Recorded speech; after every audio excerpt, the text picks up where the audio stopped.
हरिओम। आशीर्वाद तो रोज़ ही मिलते हैं सबको। भगवान जी ऐसे थोड़े हैं, चाहे बोलें या नहीं बोलें, तभी तो हम जिंदा हैं ना। नहीं तो जीवित होते ऐसे ऐसे समय में। सुनिए, आज की वाणी बहुत अच्छी है। इसके ऊपर है मन को हम निर्मल और शुद्ध कैसे बनाएं, जो दादा लक्ष्मी भगवान ने हमें बताया है कि हम एक शुद्ध बुद्ध आत्मा है। आत्मा है तो मन हमारा गंदा कैसे रहेगा।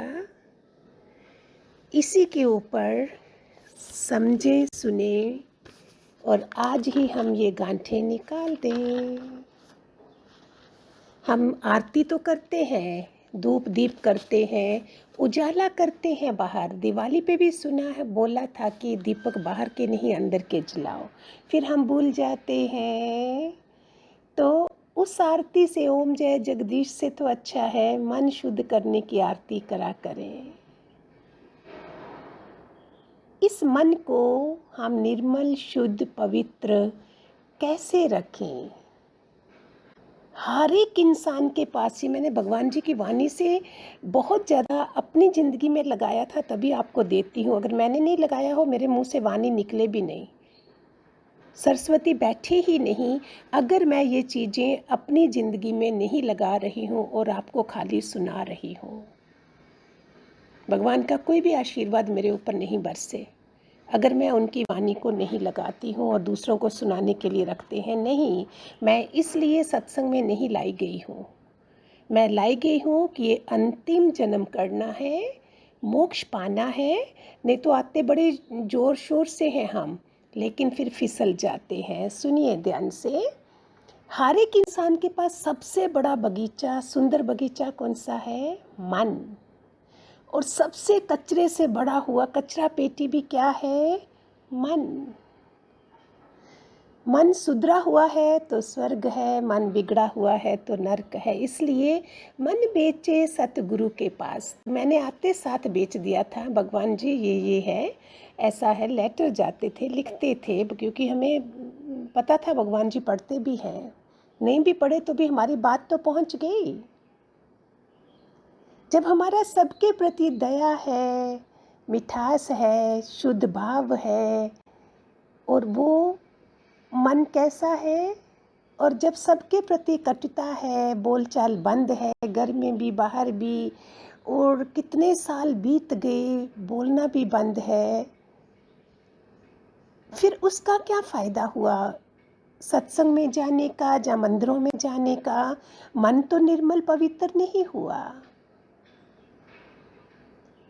एक बार सुना, एक औरत जो है, अगर दोपहर के 12 बजे वो खड़ी है बस स्टॉप पर जा कहीं, और एक पहचान का परिचित आदमी है उसके पास, पहचान का कोई है, फिर भी औरत को पता है ये आदमी अच्छा नहीं है। शास्त्रों में भी लिखा है कि औरत के पास सिक्स सेंस है, उसको पहले पता चलता है ये आदमी कैसा है, ये कैसा है। और एक रात के 12 बजे भी खड़ी है, और एक परिचित भी नहीं है आदमी, पहचान का भी नहीं है, लेकिन उसको लग रहा है कि ये आदमी शरीफ है कोई, वो उससे भी नहीं डरेगी। एक को दिन में भी खतरा है, एक को रात को भी खतरा नहीं है। भगवान जी बोलते ना, औरत के पास 404 चरित्र है, औरत के पास सिक्स सेंस है, शक्ति है, दुर्गा है, ये चंडी माई भगवान जी बोलते थे ना हमेशा। तो ये सब है। सामने वाले का मन पवित्र है तो खतरा नहीं है, आनंद ही आनंद है। और जिसके पास मन पापी है तो उससे खतरा ही खतरा है। कैसे करें अपने मन को शुद्ध, शांत, आनंदमय? क्या सुधारें हम? जगत की चिंता मत कर, पहले अपना मन शुद्ध करो।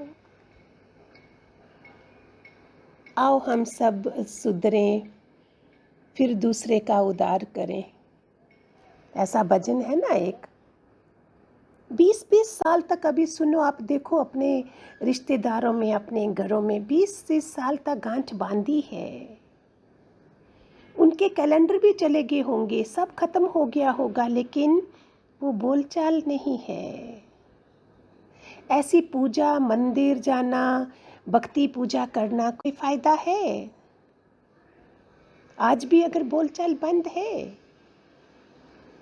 मन की गांठें ही नहीं खुली हैं।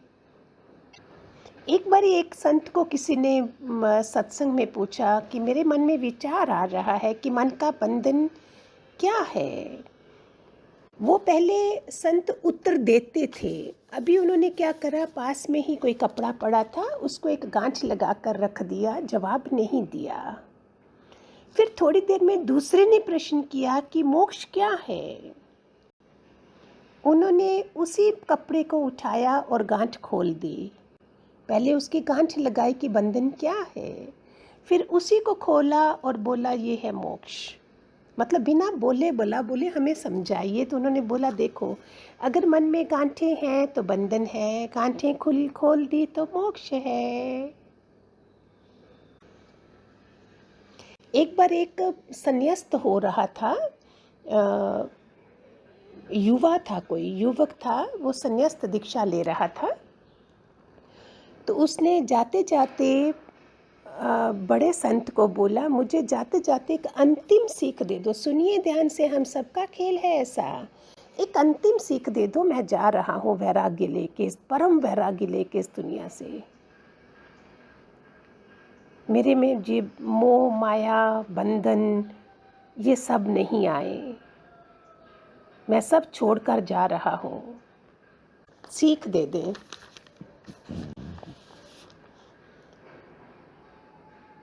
उसने बोला देखो, मन की संभाल करना, इसको बनते बिगड़ते देर नहीं लगती है।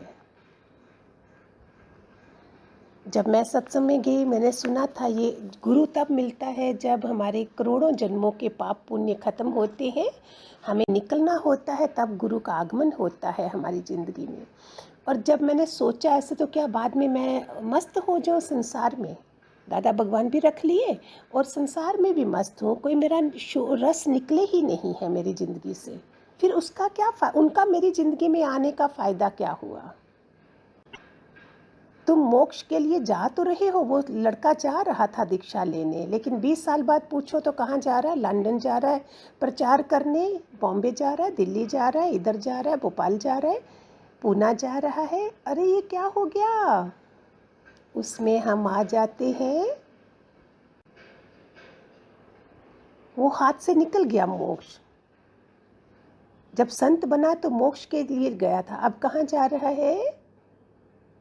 अभी बड़े बड़े फोटो छपेंगे, बड़ी बड़ी बातें होंगी, कीर्ति मिलेगी, कामनी मिलेगी, कंचन मिलेगा, तो वो वैराग्य जो आया था उसका अभ्यास खत्म हो गया। मन को बदलते देर नहीं लगती है। किचन से में जाओ तो मंदिर की याद आती है, मंदिर से में जाओ तो पापड़ की सब्जी बनाने की याद आएगी। हम जहाँ जाते हैं मन वहाँ नहीं जाता है, जहाँ रिश्तेदार वगैरह होते हैं मन वहाँ चला जाता है। मन को बिगड़ते देर नहीं लगती है। भगवान जी ने बोला, मन बेचे सतगुरु के पास। आज ही भगवान जी को वो लिख के रख दो फोटो के पीछे कि मैंने मन आपको सौंप दिया है। मन ऐसे फिसलता है जैसे रास्ते में चलते केले के छिलके के साथ फिसलता है, वैसे ही मन फिसल जाता है, पाँव फिसलता है ना। एक बार क्या हुआ, एक औरत थी, वो संत भी मज़ेदार थे। मैंने भगवान जी के बाद काफ़ी संतों की वो पढ़ी है, स्टोरीज़ भी और ये भी दृष्टांत भी। तो एक औरत ने, एक संत जब आए तो बोले 12 महीने से मैंने नहीं करा है, मैंने निकला ही नहीं हूँ घर से, मैंने छोड़ दिया है क्योंकि मेरे मुंह पर सफ़ेद दाग हो गए हैं, अभी आज आप आए हो तो मैं निकली हूँ। बार बार आईने में मुझे यही निशान दिखते हैं, वो गाल पे थे सफ़ेद दाग। तो संत अच्छे थे, उन्होंने बोला जाओ मंदिर में जाओ, नवेद बांटो, प्रसाद चढ़ाइए भगवान। दाग लगने का योग तो था, शुक्र है चरित्र पर दाग नहीं लगा है, जीवन पर दाग नहीं लगा है, मन की भावनाएं नहीं बिगड़ी हैं, उन पर दाग नहीं लगा है।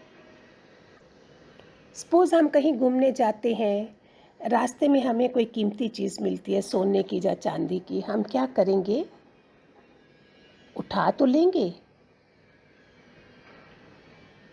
लेकिन एकदम से आप खुद सोचो, जो मैं बात कर रही होती हूँ, क्या करेंगे? पहले जाके अगर उठा ली है तो पता करेंगे, पहले देखेंगे असली है कि खोटी है। जहाँ असली है, खोटी हो तो हम पास में किसी को बोलेंगे ये उनकी गिरी है, किसी की ले दे दीजिए। अगर असली है तो हम पॉकेट में रख देंगे,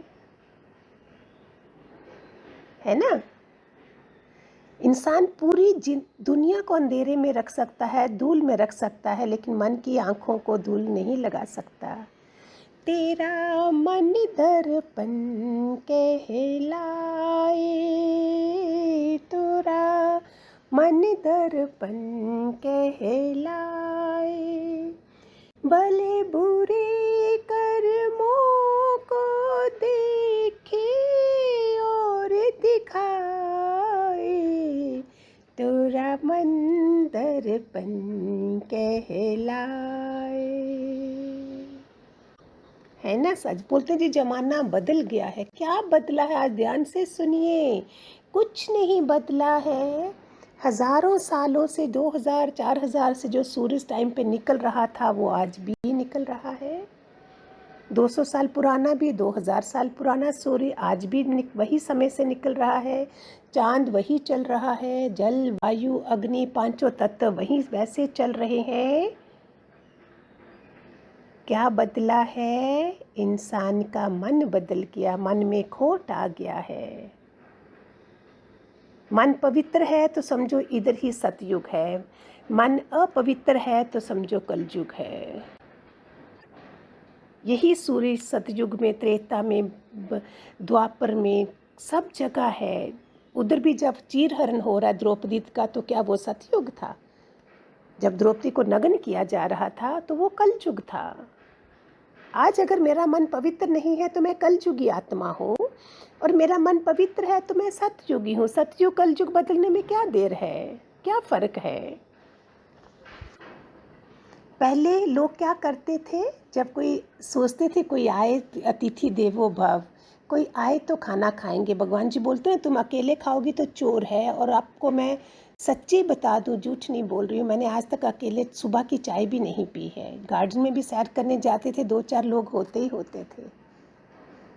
यही तो ज्ञान हमारे दादा लक्ष्मी भगवान ने सिखाया हमें। पहले लोग सोचते थे कोई आए तो हम खाएं, अभी सोचते हैं ये जाए तो हम खाएं। है ना? फर्क आ गया ना? एक बार एक बहुत मज़ेदार संत थे, उनके जहाँ सत्संग गए हुए थे, जिनके घरों में सत्संग हो रहा था, तो वहाँ काफ़ी भगत तो होते हैं, लेकिन जहाँ भगत है वहाँ कम भक्त भी होते हैं।